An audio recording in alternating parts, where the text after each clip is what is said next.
Boum, ça a pété. SF-118. SF-118. SF-118.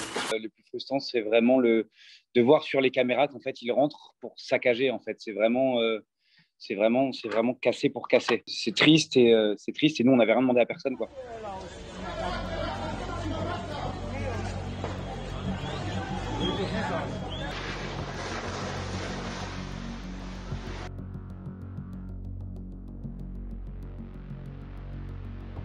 Je sais que c'est pas évident. Je pense que tout part du problème du pass sanitaire.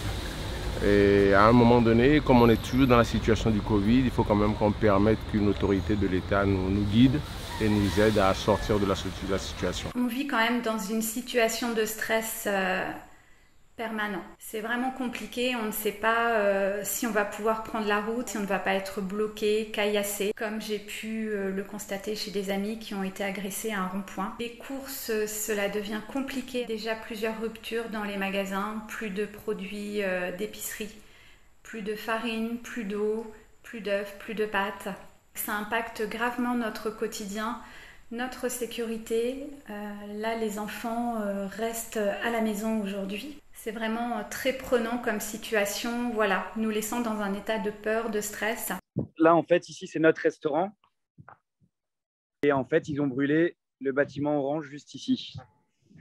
On a eu beaucoup de fumée et de suie à l'intérieur du restaurant. Comme on fait de l'alimentaire, on doit faire un traitement spécifique pour pouvoir recommencer la production alimentaire. Donc l'expert vient d'arriver, on va procéder on va faire le tour, on va regarder un petit peu. Il était 21h30 quand le service de télésurveillance m'a appelé et en me branchant sur les caméras de vidéosurveillance du restaurant, j'ai vu qu'on était en train de se faire piller, de se faire saccager. On a compté à peu près une quinzaine ou une vingtaine d'individus. Ils sont restés pendant presque 2 minutes à essayer de taper sur les façades vitrées avec tout ce qu'ils avaient sur la main, des panneaux de signalisation, des pierres, enfin un peu de tout, pour essayer de briser les vitres et de rentrer, ce qu'ils ont fini par réussir à faire. Et une fois à l'intérieur, ils ont arraché tiroir-caisse dans lequel il y avait pas grand-chose.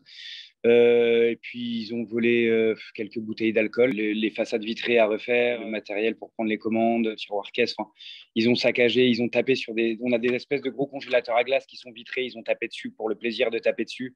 Donc, il faut qu'on les change. Ouais, on doit être aux alentours de 3 000 à 4 000 euros. On ne va pas polémiquer sur les histoires de vaccins, pas vaccins. Le fond, la base de la manifestation ça peut se comprendre, mais ce qui en découle aujourd'hui, non, ça va trop loin, ça va beaucoup trop loin.